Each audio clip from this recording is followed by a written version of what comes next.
হামাসের রাজনৈতিক শাখার প্রধান ইসমাইল হানিয়ার হত্যাকাণ্ডে থমথমে মধ্যপ্রাচ্যের পরিস্থিতি। এ হত্যাকাণ্ডের জন্য ইসরায়েলকে দায়ী করছে হামাস ও ইরান। প্রতিশোধের আগুনে জ্বলছে ফিলিস্তিনের স্বাধীনতাকামী সংগঠনটি।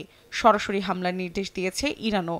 এ অবস্থায় অভিযোগের আঙুল উঠেছে যুক্তরাষ্ট্রের দিকেও, যদিও বরাবরের মতো নিজেদের নির্দোষ দাবি করছে ওয়াশিংটন। বুধবার জাতিসংঘের নিরাপত্তা পরিষদের জরুরি বৈঠকে একে অন্যের দিকে আঙুল তোলে যুক্তরাষ্ট্র ও ইরান। উত্তপ্ত বাক্য বিনিময় হয় দুই রাষ্ট্রদূতের মাঝে। নিরাপত্তা পরিষদে ইরানের রাষ্ট্রদূত আমির সাইদ ইরাভানি বলেন, ইসমাইল হানিয়াকে হত্যা করতে ইসরায়েলকে অনুমতি দিয়েছে যুক্তরাষ্ট্র।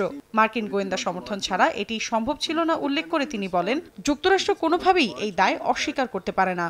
This act of terror is just another manifestation of Israelis decaying long patterns of terrorism and sabotage targeting Palestinians and other supporters and sympathizers of the Palestinian cause across the region and beyond.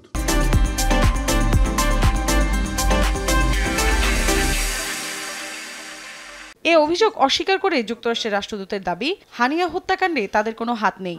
এ বিষয়ে তারা মোটেও অবগত ছিল না, বরং সন্ত্রাসী গোষ্ঠীকে অস্ত্র সরবরাহ ও অর্থায়ন বন্ধে ইরানের প্রতি আহ্বান জানান তিনি। It is best not to speculate on the impact that recent events may have on peace and security in the Middle East.